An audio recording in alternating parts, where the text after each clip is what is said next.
जनता नहीं करेगी बर्दाश्त किसी की मोनोपोली और तानाशाह। जनता देगी मुंह तोड़ जवाब। राष्ट्रीय लोक जनशक्ति पार्टी लेबर प्रकोष्ठ के राष्ट्रीय अध्यक्ष, किसान मोर्चा के राष्ट्रीय अध्यक्ष सुभाष बिहारी ने राष्ट्रीय लोकतंत्र की पार्टी एकवीरा रोड पटना में एक प्रेस वार्ता में पूछे गए सवाल कि प्रधानमंत्री नरेंद्र मोदी द्वारा जनसभा को संबोधित करते समय कहा गया कि कांग्रेस मंगलसूत्र उतरवाकर मुसलमानों को देगी,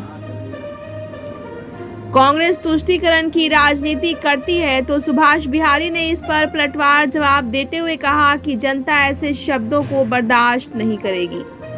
जनता किसी की भी मोनोपोली और तानाशाही ना ही कभी बर्दाश्त की है और ना ही करेगी। इस तरह की बातें जनता सुनती है, जनता की अदालत है और जनता इस पर अपना फैसला, अपना विचार देती है। इसलिए ऐसी बातें लोग ना किया करें जिससे कि उनको नुकसान पहुंच सके। यह फैसला जनता की अदालत का फैसला है, जनता का फैसला है। ब्यूरो रिपोर्ट, बिहार दर्शन। पशुपति पारस जी का जो है वो एक वीरा रोड पटना में वहाँ आया हूँ। आप यहाँ हमारे पास बैठे हुए हैं सुभाष बिहारी जी, जो लेबर सेल के राष्ट्रीय अध्यक्ष हैं और किसान मोर्चा के कार्यकारी अध्यक्ष भी हैं। तो आइए इससे कुछ जानकारी लेते हैं। चुनावी माहौल है, यहाँ बहुत कुछ बातें हो रही हैं, रोज कुछ न कुछ लोग बोल रहे हैं, इस पर जानकारी लेते हैं सुभाष बिहारी जी से। सुभाष बिहारी जी, आपका बहुत बहुत धन्यवाद है। आपके चैनल के सभी श्रोता को प्रणाम। अभी ये बहुत सारी बातें, चुनावी माहौल है और इस माहौल में बहुत सारे उठापटक हो रहे हैं, होने चाहिए भी, और इसमें बहुत सारी चर्चाएं चल रही हैं। कभी नरेंद्र मोदी जी कुछ बोल रहे हैं, तो कभी तेजीराग जी कुछ बोल रहे हैं, कभी ये नीतीश जी की बातों पर हो रहा है, उछाल हो रहा है, तो कभी तेजस्वी जी के। अभी जो मामला चल रहा है, नरेंद्र मोदी जी ने कहा एक बहुत अच्छा मतलब ये किया है, भाषण दिया है, और उसमें भाषण के दौरान उन्होंने कहा कि मुसलमानों कांग्रेस जो है तुष्टीकरण की राजनीति करती है और वो मंगलसूत्र उतार करके मुसलमानों के बीच में बांट देगी। आप क्या कहना चाहते हैं, इनका क्या कहने का अर्थ क्या है, आखिर ये बताएं। देखिए, जो चुनाव में पक्ष और विपक्ष दोनों को ही अपने अपने तरीके से बात रखने का अधिकार है और बात रखते भी हैं, लेकिन उस बात में किसी धर्म को, किसी जातीय को सामने रख के बात करना, और खास करके यह चुनाव जनता की अदालत में जाने का मौका है। यह फैसला जनता की अदालत, जनता सुनाती है कि किन के बातों से देश और समाज संतुष्ट रहे और किसके बातों से उसका असर पड़ा और उनको उसकी खामियाजा भुगतनी पड़ी। तो निश्चित रूप से मेरा आग्रह होगा सभी राजनीतिक पार्टी के नेताओं से कि आप जनता की अदालत में हैं, जनता को अपना बंधुआ मजदूर ना समझें, जनता को अपने विचारों से थोप करके निर्णय देने के लिए मजबूर ना करें। जनता आज बहुत ही जागरूक जनता है। वो गाना बहुत पहले आता था, यह पब्लिक है सब जानती है, यह पब्लिक है। तो आज जनता सब जान रही है, सब समझ रही है, सब देख रहा है। नेताओं को बहुत ही संतुलित भाषा में अपना संदेश लोगों तक पहुंचाना चाहिए, जिससे लोग उनके पक्ष में मत कर सकें। जो जनता की अदालत में इधर उधर की बातें करेंगे, अलग-अलग बातें करेंगे, जिनसे रूप से जनता उनके खिलाफ अपना फैसला सुनाने का कार्य करेगी। इससे तो इनका असर इनकी पार्टी लेवल पर भी तो पड़ सकता है।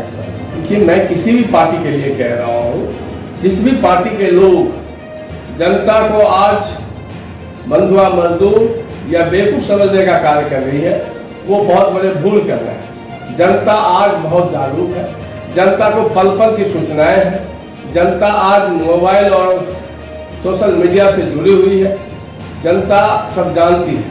और आज से जब 40 साल पहले यह गाने के माध्यम से बता दिया गया था कि यह पब्लिक है सब कुछ जानती है, या पब्लिक है।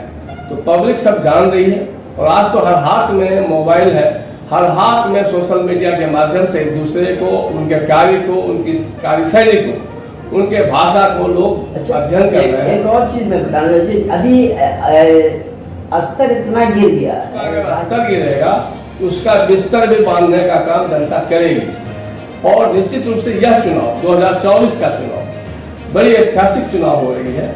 आज नेता एक आकलन निकालती है कि जनता के बीच में हम उम्मीदवार बना करके जिसको भी भेजेंगे वह पार्टी का उम्मीदवार है, मेरी लोकप्रियता है तो लोग उसको चुनेंगे। ये लोकतांत्रिक व्यवस्था में है, यह राजतंत्र व्यवस्था नहीं है कि आप राजा के लिए जिसको भेजेंगे जनता उसको चुन लेगी। लोकतांत्रिक व्यवस्था में जनता के विश्वास पे खड़े जो चेहरा उतरेगा, जो कैंडिडेट उतरेगा, निश्चित रूप से वो विजय हासिल होंगे। जो थोप करके जबरदस्ती उम्मीदवार बना करके अपना संदेश देने का कार्य करेंगे, तानाशाही रवैया से करेंगे, वह उम्मीदवार अगर अच्छा नहीं दे पाएंगे तो जनता के पास सारे अधिकार हैं। नोटा भी जनता के पास है और जनता विजय और विजयी किसी को नकारेगा, किसी को गले लगाएगा, वो जनता तय करेगी। ये तो नोटा में तो सिर्फ मान लिया 10 आदमी है, उसमें 5 आदमी अगर नहीं दिया और 5 आदमी में 9 आदमी नहीं दिया, एक आदमी अगर दे दिया तो उसी से फैसला हो जाता है। जिस भी लोकसभा क्षेत्र से कैंडिडेट उम्मीदवार विजयी होंगे, इसका मतलब उसके मत में जनता का ज्यादा विश्वास है। तो मैंने वही बोला कि अगर इस चुनाव में आपको सीट मिल गया, किसी दल को सीट मिल गया कि भाई इतने सीटों पे आपके उम्मीदवार होंगे, लेकिन उम्मीदवार का चयन अगर अच्छा नहीं हुआ है तो जनता नकारने का भी काम करती है। और यह 2024 का चुनाव ऐसा ही माहौल बनने जा रहा है, बन रहा है। हम लोग भी एनडीए के पक्ष में, हमारे नेता माननीय पशुपति कुमार पारस जी, हमारी पार्टी राष्ट्रीय लोक जनशक्ति पार्टी, एनडीए के पक्ष में मत देने का उन्होंने घोषणा की है।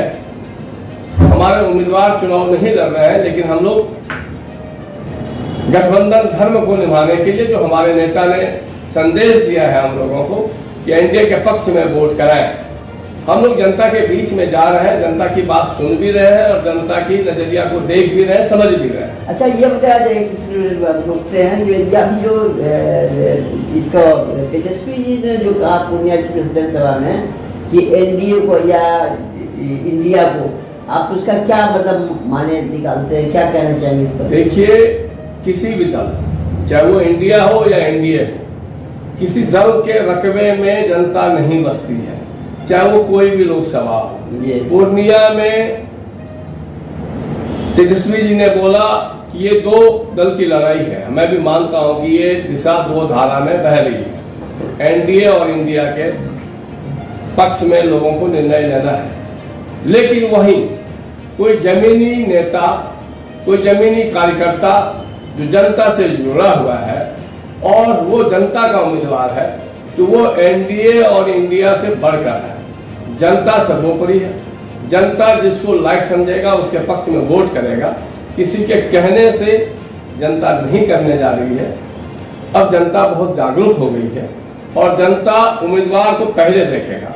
और लोकतांत्रिक व्यवस्था में उम्मीदवार इसीलिए अलग अलग दिए जाते हैं, नहीं तो 2 ही व्यक्ति चुनाव लड़ते, एक एनडीए के शीर्ष नेता लड़ते, एक इंडिया का शीर्ष नेता लड़ते, फिर अलग अलग लोकसभा में उम्मीदवार उतारने की जरूरत क्या थी? वो उम्मीदवार इसीलिए उतारा जाता है कि आपके क्षेत्र में आपका जनप्रतिनिधित्व बन करके आपके विश्वास पर खड़े कौन उतरेगा, इस क्षेत्र का विकास कौन करेगा, यहाँ की जिम्मेवारी कौन लेगा, इसके लिए उम्मीदवार तय की जाती है। और वह उम्मीदवार को ही, बेहतर उम्मीदवार जो हो उसके पक्ष में मत करना चाहिए, ऐसा लोकतांत्रिक व्यवस्था कहती है। तो निश्चित रूप से जनता समझ रही है, जान रही है और जनता इस 2024 में एक अचंभा निर्णय लेने वाली है। जनता क्या करेगी? जनता, कुछ नदी की जो धारा होती है वो ऊपर से देखने में बड़ा अस्थिर होता है, लेकिन नीचे से धारा बड़ी तेज चलती है।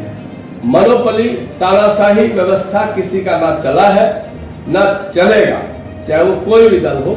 जनता अपने उम्मीदवार जो देने में सफल रहे हैं उस उम्मीदवार को चुनेगी, उसको विजय बनाएगी। जो उम्मीदवार देने में कहीं ना कहीं तानाशाही व्यवस्था किए हैं या सीट का खरीद फरोख्त किए हैं, उस सभी को जनता मुंह तोड़ जवाब देते हुए और जनता के बीच का जो उम्मीदवार होगा उसको चुनने का काम करेगी।